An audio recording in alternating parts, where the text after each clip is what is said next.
Hello ക്ലാഷേഴ്സ്, എങ്ങനെയുണ്ട്? എല്ലാവർക്കും സുഖമല്ലേ? നമുക്ക് നേര് വാറ് വന്നിട്ടുണ്ട്.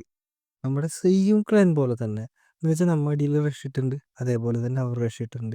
നമുക്കൊരു പ്രയോറിറ്റി എന്ന് വെച്ചാൽ നമുക്ക് മുകളിൽ 2 TH ഉണ്ട്, അവർക്കത് ഒരെണ്ണം 15. അങ്ങനെയാണ് ഇത് വരുന്നത്. നമുക്ക് എന്തായാലും അവരുടെ ബേസ് ഒന്ന് സ്കൗട്ട് ചെയ്തിട്ട് വരണ്ടോ. ഇതാണ് അവരുടെ ഒന്നാമത്തെ ബേസ് വരുന്നത്. അത്യാവശ്യം കുഴപ്പം ഇല്ലാത്ത മാക്സ് അക്കൗണ്ട് തന്നെയാണ് ഇതും. നല്ല ബേസ് തന്നെയാണത്. എന്തായാലും നമുക്ക് എന്തായാലും ഇനിയിപ്പോൾ രണ്ടാമത്തെ നമുക്ക് നോക്കി നോക്കാം. രണ്ടാമത്തെയും ലെവൽ 14 ആണ്, സെറ്റാണ്.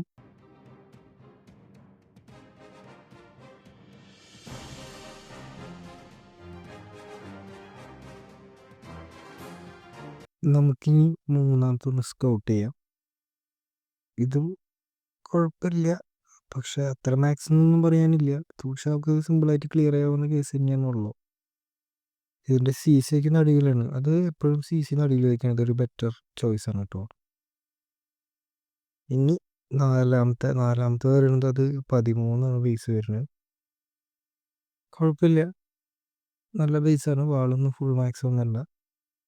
നമ്മൾ പറഞ്ഞു വന്നേ, സി സി നടുവിൽ വെച്ച് കഴിഞ്ഞാൽ നമുക്ക് ക്ലാനിൽ നിന്ന് ഇറക്കുമ്പോൾ നമുക്കൊരു ചെറിയൊരു ഇത് കിട്ടും, ഒരു മുൻതൂക്കമുണ്ട്. ഇത് അഞ്ചാമത്തെയാണ് വരുന്നത്, TH 12. ഇതെന്തായാലും നമുക്ക് സിമ്പിളായിട്ട് ജയിക്കാവുന്ന കേസ് തന്നെയാണുള്ളൂ.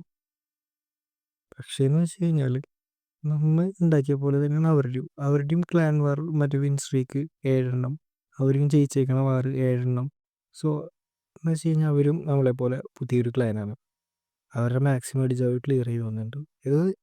ഇതാണ് നമുക്ക് കറക്റ്റ് ടഫ് കോമ്പറ്റീഷൻ വന്നിരിക്കണം. നമുക്കിപ്പോൾ നിലവിൽ വന്നിരിക്കണം നല്ലൊരു ക്ലാനിൽ തന്നെയാണ് കേട്ടോ. എന്തായാലും നമുക്ക് നോക്കി നോക്കാം ഈ കളിയുടെ അവസാനം എന്തായിരിക്കും. മീൻസ് അവർ ജയിക്കുമോ അതോ നമ്മൾ ജയിക്കുമോ, നമുക്കൊന്നും പറയാൻ പറ്റില്ല. എൻ്റെ ഒരു ഊഹം വെച്ചിട്ട് നമ്മൾ തന്നെ ജയിക്കാനാണ്. കാരണം എന്ന് വെച്ച് കഴിഞ്ഞാൽ അവർക്ക് ആകെ മുകളിൽ ഒരു TH മാത്രമാണ് ടോപ്പിലുള്ളൂ, നമുക്ക് 2 ഉണ്ട്. അപ്പോൾ ഇൻ കേസ് ഒരെണ്ണം മിസ്സായി പോയി കഴിഞ്ഞാലും നമുക്ക് കയറി അടിക്കാൻ ചാൻസ് ഉണ്ട്. പക്ഷെ അവർക്ക് അങ്ങനെയല്ല. ആ ഫസ്റ്റത്തെ അറ്റാക്ക് കഴിഞ്ഞ് കഴിഞ്ഞാൽ ഒരു ടൗൺ ഹാൾ കുറവാണ്. അപ്പോൾ ഒരു ടൗൺ ഹാൾ കുറവ് കയറി അടിക്കാൻ അവർക്ക് ബുദ്ധിമുട്ടല്ലേ. സോ അതുകൊണ്ടാണ് ഞാൻ പറഞ്ഞത്, നമുക്കാണ് ഈ ഒരു വാർ വന്നത് നമ്മുടെ സൈഡിലേക്കാണ് ഒരു ചായ്വ് വന്നിരിക്കുന്നത്. അത് കാരണം നമുക്ക് കുഴപ്പമില്ല, സിമ്പിളായിട്ട് ജയിക്കാം. അതേപോലെ തന്നെ ഇനി നമുക്ക് നമ്മുടെ സ്കൗട്ട് നോക്കി നോക്കാം. ഇതേ കണ്ടില്ലേ, നമുക്കൊരു ക്രഷ് വരെ കയറി എടുക്കുന്നുണ്ട്. എന്ന് വെച്ച് കഴിഞ്ഞാൽ 16 അക്കൗണ്ട് വന്ന് എടുക്കുന്നുണ്ട്. സോ ഇപ്പോൾ ഈ അടുത്താണ് അവൻ TH അപ്ഗ്രേഡ് ചെയ്തിട്ടുള്ളൂ. അപ്പോൾ അതിൻ്റെ ലബോറട്ടറി 5 ദിവസത്തേക്ക് നമുക്ക് ട്രൂപ്സ് എല്ലാം മാക്സ് ആയിരിക്കും ലബോറട്ടറി ലെവൽ. അപ്പോൾ നമുക്കത് വേറൊരു അഡ്വാൻറ്റേജും കൂടിയാണ്. സോ അങ്ങനെ സിമ്പിളായിട്ട് ജയിക്കാവുന്ന കാര്യമല്ലേ ഉള്ളൂ. പക്ഷേ ഇതൊക്കെയും അവർക്ക് സിമ്പിളായിട്ട് അടിക്കാണ്ടോ. അറ്റാക്ക് ചെയ്യുമ്പോൾ അവർക്ക് എളുപ്പമാണ്. റഷ് അക്കൗണ്ടാണ് റഷ് എന്ന് പറഞ്ഞാൽ വോള് അങ്ങനെയൊക്കെയാണ് പറയുന്നത്, അല്ലാണ്ട് മെയിൻ ഡിഫൻസ് അല്ല. എന്നാലും അതൊക്കെ ഒരു അഡ്വാൻറ്റേജ് ആണ്. പക്ഷേ നമുക്ക് റിസ്ക് ഉണ്ടോ എന്ന് ചോദിച്ചാൽ റിസ്ക് ഉണ്ട്. 30-30 നമ്മുടെ റിസ്ക് എന്ന് പറയുന്ന സംഭവം. അതിൻ്റെ മേലെ എന്ന് വെച്ച് കഴിഞ്ഞാൽ നമുക്ക് വിജയം അതൊരു 50-50 ചാൻസ്. 50-50 എന്ന് പറയാനും പറ്റില്ല. നമ്മളെ മാക്സ് ഫസ്റ്റിനെ അവർക്ക് അടിക്കാത്തൊരു ബുദ്ധിമുട്ടാണ്. ഞാൻ കണ്ടത് വെച്ചിട്ട് അവരൊരു എന്താ പറയുക, ഇപ്പം ഇത്രയും ബാറിൽ അവർ ആരും ഫുള്ളായിട്ട് വന്ന് അടിച്ചിട്ടില്ല. 30 സ്റ്റാർ നമ്മുടെ ക്ലാനിനെ ആരും അടിച്ചിട്ടില്ല. അപ്പോൾ അതിൻ്റെ ഒരു കോൺഫിഡൻസ് എന്ന് വേണമെങ്കിൽ പറയാം. ആ ഒരു ബേസിലാണ് ഞാൻ പറഞ്ഞത്. ഇനിയിപ്പോൾ എങ്ങനെ ആയിരിക്കും എന്ന് നമുക്ക് പറയാനും പറ്റില്ലല്ലോ. സോ അതിൻ്റെ ബേസിലാണ് ഞാൻ പറഞ്ഞത്. എന്തായാലും അവരെ നമ്മൾ അടിക്കും. കാരണം നമ്മുടെ ഫസ്റ്റ് പ്ലെയർ അവൻ വേറെ ക്ലൈനിൽ പെഡായിട്ട് കളിച്ചുകൊണ്ടിരുന്നതാണ്.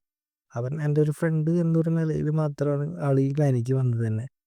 സോ എനിക്കറിയാം അവൻ്റെ അറ്റാക്കുകൾ എങ്ങനെയാണ്. ഇപ്പം നിങ്ങൾക്ക് വേണമെങ്കിൽ ഇപ്പം നമ്മൾ എല്ലാ വാറിൻ്റെ വീഡിയോസും നമ്മൾ ഇടാറുണ്ട്, നിങ്ങൾക്ക് നോക്കിക്കഴിഞ്ഞാൽ കാണാവുന്നതാണ്. അതേപോലെ തന്നെ ഞാൻ എന്തായാലും ഒരു 3-4 അറ്റാക്കായിട്ട് അവൻ്റെ ഒരു ഫുൾ വീഡിയോ ഞാൻ എന്തായാലും സെപ്പറേറ്റ് ആയിട്ട് ഇടാം.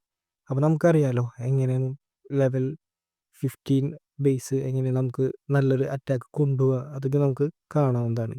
സോ അതിൻ്റെ ബേസിൽ ഞാൻ എന്തായാലും ഒരു വീഡിയോ ഞാൻ ഇടാം. ഇത്രയൊക്കെയാണ് നമ്മുടെ ബേസ് വരുന്നത് സ്കൗട്ട്. നമുക്ക് അതിൽ മെയിനായിട്ട് നമ്മൾ എപ്പോഴും ഇടാം ഐസ്കൂലാണ്. അപ്പോൾ അവരുടെ അറ്റാക്കിങ് ഒരു 2 മിനിറ്റ് ഫ്രീസ് ആവുമല്ലോ, അതിൻ്റെ ബേസിലാണ് നമ്മൾ ഐസ്കൂൾ ഇടുന്നത്.